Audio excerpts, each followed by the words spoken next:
Yo, so I was thinking, right? So like these spiritual people, the chosen ones, right? So they was chosen since the day they was born, right? So this whole time they've been called these so-called black sheep or whatever. So the whole time they've been walking around, they've been these anointed people into a appointed time. So it's just like they was like kind of blind with a shield over their eyes or something. We was kind of blind. We was aware because they always been kind of sensitive, spiritual sensitive. Like if there be these people who, when they come around people, they can automatically kind of sense who they are. Even some of them be so highly sensitive, right, where they can't even feel the pain of others, right.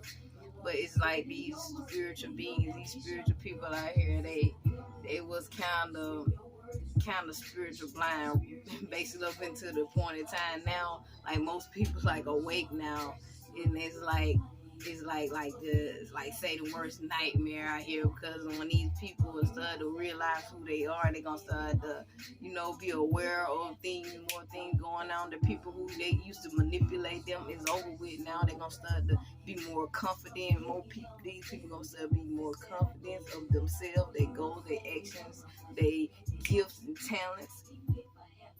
And most of these people, they heard God's voice. Like it ain't no, you can't just duplicate. Like they fear God because they have heard God's voice. Like me, I heard God the day before my mama died. Like I heard him say, call my mom. I was scared. Yeah, I heard the young man, the man of God on TikTok, right? How he was saying that he heard God and it terrified him. He was dealing with witchcraft. I also heard God, coming from one of my friend's house, right?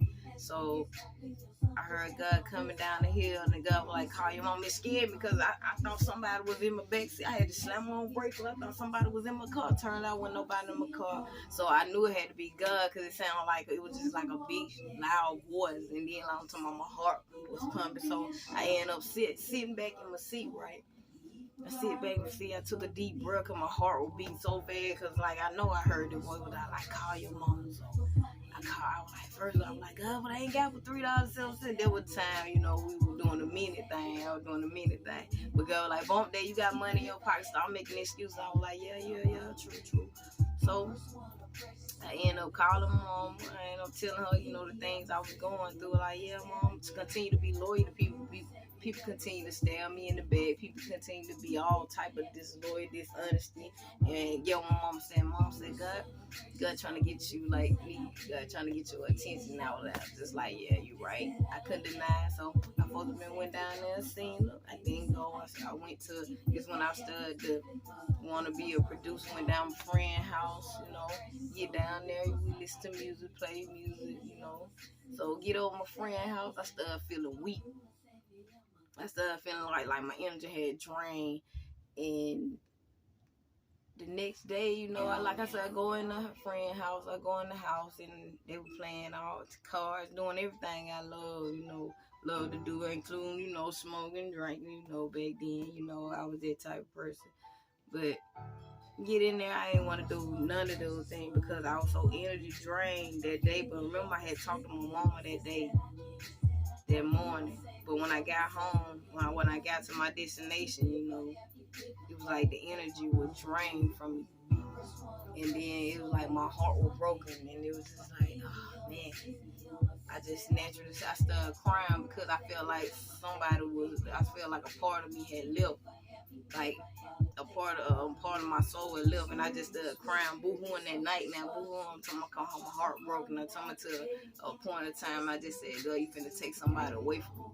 You finna take my mama or my grandma away from me, because them the two people close to my heart. So I was like, you finna take someone away from me. How about the next morning when I woke up, I was going, taking my friend to her new house or whatever. My cousin called me, and it made me nervous because, I ain't gonna go put no momentum on him. It made me nervous because he called her phone.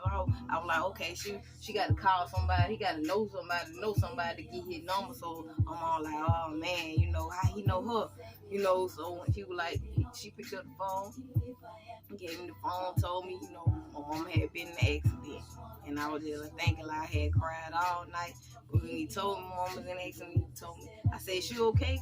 You know, pull over, like, you know, he told me that I had lost my mama, and you know, like ever since then, you know, I pretty much am aware of, you know, God's voice, you know, because you know, even though it scared me, like he comfort me, you know, through the process, the funeral and whatnot.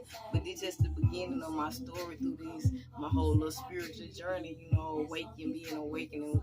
Because literally, I always kind of been, you know, awake, whatever, but you know, it's cool to kind of, you know, see other people, you know, because, you know, being sensitive, aware of things, it naturally automatically put you in a type of awareness, highly sensitive or highly aware position. But it's just like after my mama had passed, it just. But till next time, this is a part of my story, or my spiritual journey, so I just wanted to share that. So, because it's a part to, you know, the Holy Spirit, how the Holy Spirit completely took over, you know, and how I was just unaware of what won't happen. But I do want to tell y'all this story, so stay tuned.